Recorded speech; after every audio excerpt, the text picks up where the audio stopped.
So in this video, I'm going to show you how to take your storyboard and convert that into an outline and a rough draft of your research paper.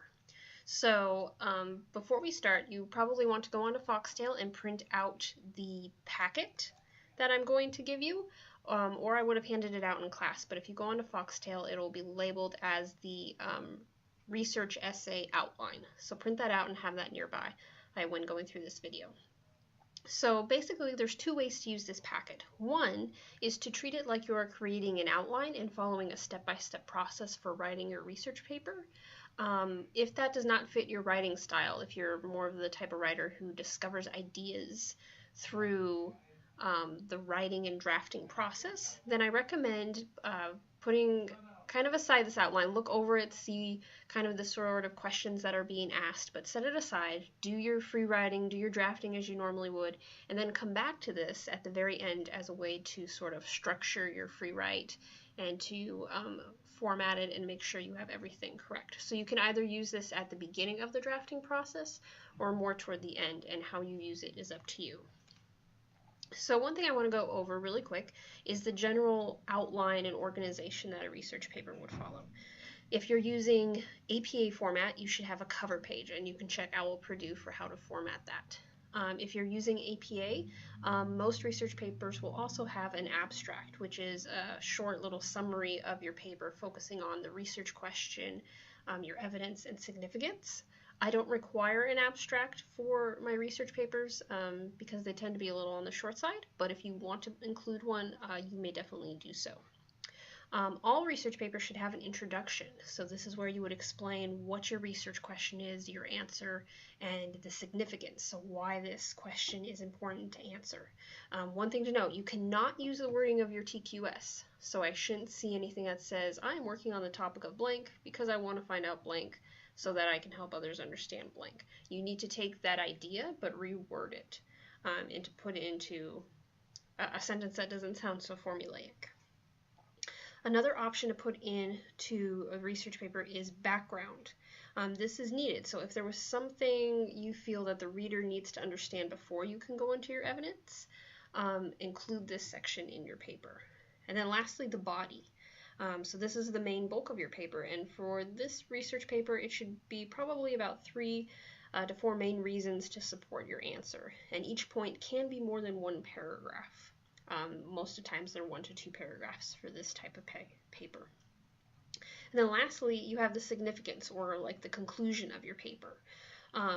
The significance can be different than the conclusion, but it's where you need to tell the reader the implications or the significance of your answer. So what does this answer mean for people in your field? And then if you wanted, you could even add a separate conclusion that would just summarize the whole paper. But for some people, the significance and conclusion is pretty closely related, so it's okay if those two are the same thing. Lastly, you would have a references or works cited page where you cite all of the sources that you reference within your paper. So just something to point out is that in APA, you would follow the clearly labeled sections pretty much that I have almost before on the previous slide, where you would have an abstract and introduction, and then you would go into something like methods or results. For this paper, because you're not conducting your own experiment, you could really just treat the methods section like an evidence section and portray it that way. For MLA, you don't have to categorize each section of your paper, and usually it's standard practice that you don't. In APA, if you do want to have an abstract and follow the specific guidelines of AP, then you do need to label what each section is. Alright, so let's start. So the first place you're going to start is your introduction. So the 4 main things you really need to do in your introduction for a scholarly research paper is state what the problem is. So what needs to be addressed? Explain how answering this question will benefit the reader or improve their knowledge. So think about who your audience is. So for this paper, it's your classmates. If you're writing something that's related to your major, think about your classmates in your major and how does what you're writing, how will it help them?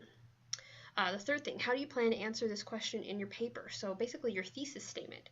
And for this, I recommend summarizing the reasons given in your storyboard. So those 4 squares off of the center.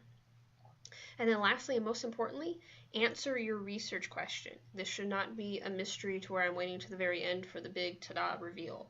You need to state it very clearly right up front. All right, so here's a sample introduction from an article where they were discussing reading behavior in the digital environment. And what that means is basically reading online or reading on your tablet or your phone or your computer. So this gives you an example. So right away we can see that this person sets up the problem. The advent of digital media and the growing collection of digital documents have had a profound impact on reading. And they're stating what the problem was. It was argued that the development of digital libraries is participating in general societal trends toward more shallower, more fragmented, and less concentrated reading. All right, previous studies attempt to explore reading in the digital environment through examining the evolution of reading or observing how people read documents, especially electronic documents, within a specific period of time. All right, then they sort of set up their question.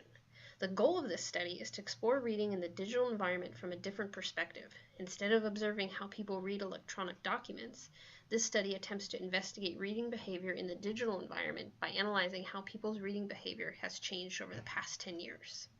All right, then they go to the significance of answering this question. Understanding changes in reading behavior would help in designing more effective digital libraries and empower users in the digital environment. So see how this introduction kind of covers those three things. So you want your introduction to do the same. So one thing to note is that if your research paper is under 10 pages, your introduction needs to be just one paragraph. If you go over 10 pages, your introduction can span more than one paragraph, and sometimes your thesis sentence could even come in the second paragraph.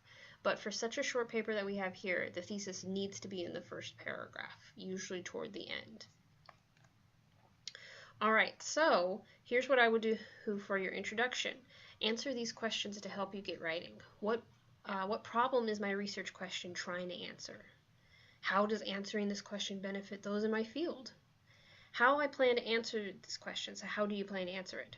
And for this, I recommend summarizing the reasons on your storyboard. So that would be these squares right here. And you can list them out, that is okay. So what I want you to do right now is quickly pause the video and give yourself about 5 or 10 minutes to fill out the introduction sheet in your packet. All right, so now that you're done with your introduction sheet, let's move on to the background paragraph.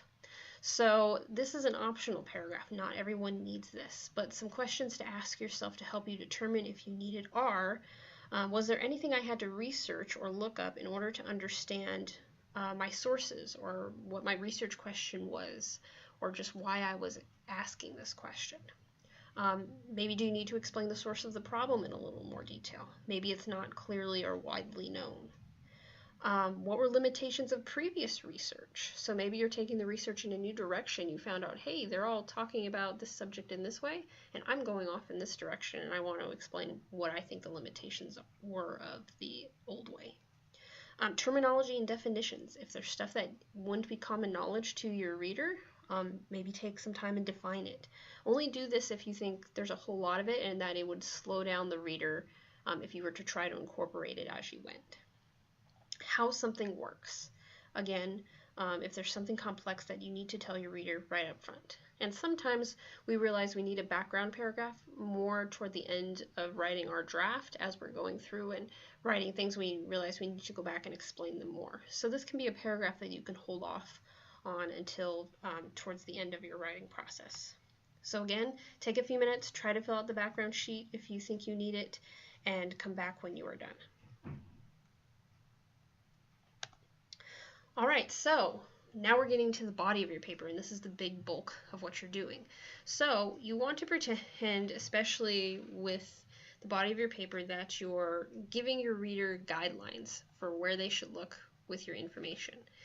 So on the screen you see your storyboard. So now what you're doing in your storyboard in your body paragraphs is taking one of the reasons and basically then focusing on that evidence within those 1 or 2 paragraphs. So this would be how it would look.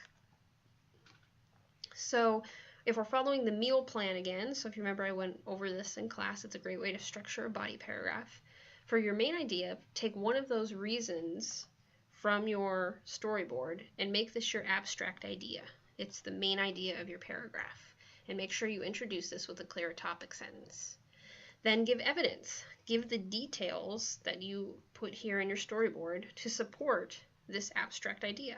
And sometimes you might only want to focus on one detail if it's a really elaborate one, or maybe you can give multiple details. Then give analysis. Explain what you want the reader to notice about the details. And then give a link explaining how this abstract idea and the details answer your research question.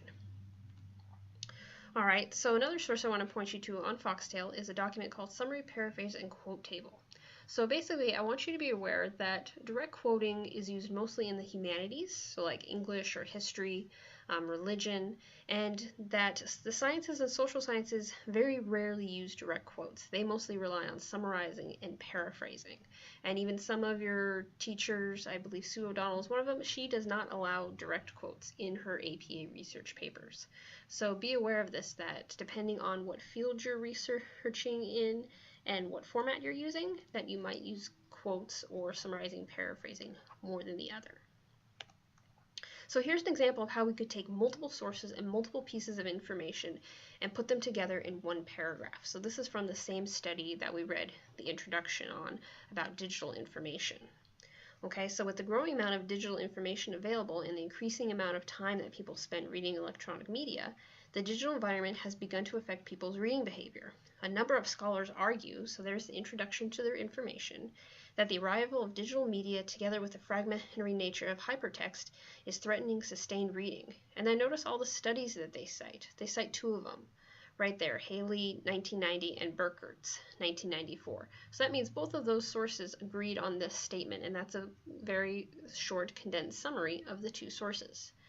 Burkert's 1994 further notes that the younger generation growing up in the digital environment lacks the ability to read deeply and to sustain a prolonged engagement in reading, right? So we have a specific summary or paraphrase from Burkert's. Now we have another specific quote from Bolter. The shift from print into the computer does not mean the end of literacy itself, but the literacy of print for electronic technology offers us a new kind of book and new ways to write and read. So after this, I would then go on and give my analysis a little more of what I want my reader to take away from those pieces of evidence and how I see that evidence linking back to my research question. And if you notice from the citations that this was done in APA style with the year right after the author. If you were doing MLA, make sure to follow their citation format, which would not include having the year.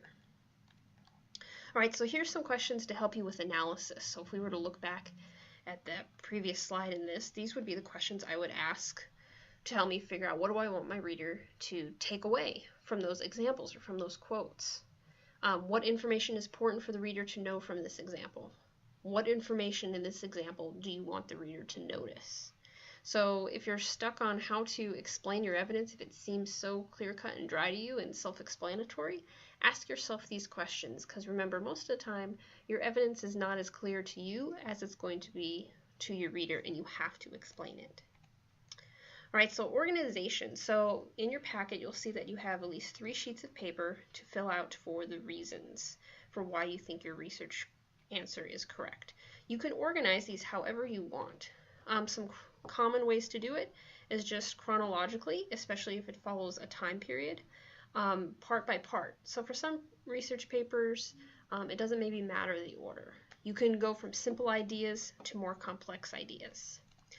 You could also go from the more familiar or acceptable ideas to the less familiar or acceptable ideas. Or you can go step by step. So this works really good if there's sort of a logical process or order that you would be following.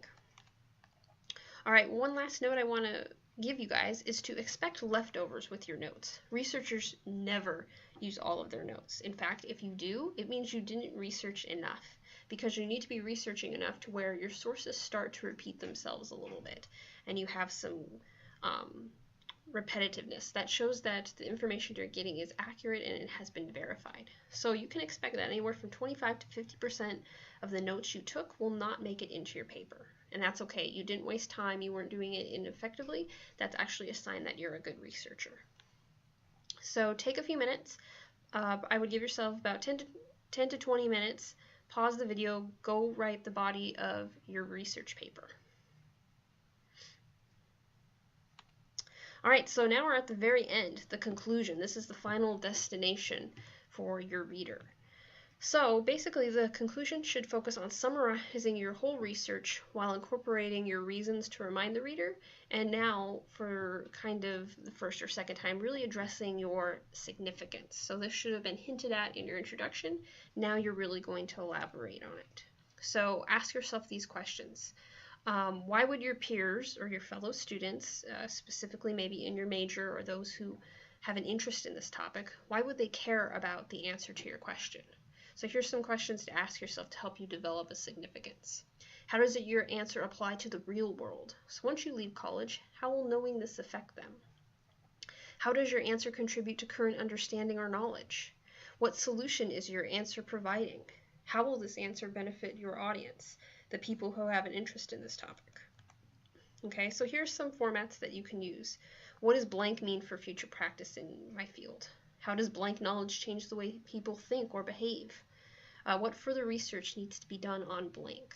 So obviously, depending on your topic, not all of these questions will quite apply or give you a significance. So it's just a wide variety to help jumpstart you into thinking about why your research question and answer matters. So then the last thing to think about when writing a research paper is the takeaway value. What do you want your reader to remember? So if there was one thing that I should remember after I read your paper, what would that be? And kind of really focus on that in your summary or your significance and make that the highlight. So remember that I said in the very beginning, your conclusion should focus around your significance. But for some of you, if you want, you can make your significance its own paragraph right before the conclusion, and then write a separate conclusion paragraph that would focus a little bit more on the takeaway value and what you want them to remember. So here's an example of the conclusion from the article that we've been following through. In an increasingly digital environment, readings, especially younger readers, are likely to gradually develop the screen-based reading behavior and to increasingly use a variety of strategies to cope with information-abundant environment. On the other hand, readers will continue to use printed media for much of their reading activities, especially in-depth reading. In-depth reading usually involves annotating and highlighting. People's preferences of paper as a medium for reading, especially in-depth reading, also implies that paper is unlikely to disappear in the digital age. So this was their answer that they discovered after doing all of their research. All right, so in the digital age, printing for reading remains one of the major driving forces for the increasing consumption of paper.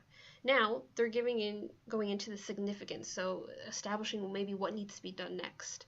A number of digital reading devices have been designed to support reading electronic documents effectively. Future reading efforts can be placed on increasingly sustained attention of reading in the digital environment. So that's their way of sort of suggesting, saying, hey, what needs to be done more in the future is analyze these devices that allow you to, highlight and manipulate text a bit and see if that affects people's reading behavior differently than if they just kind of statically read something online and don't interact with it.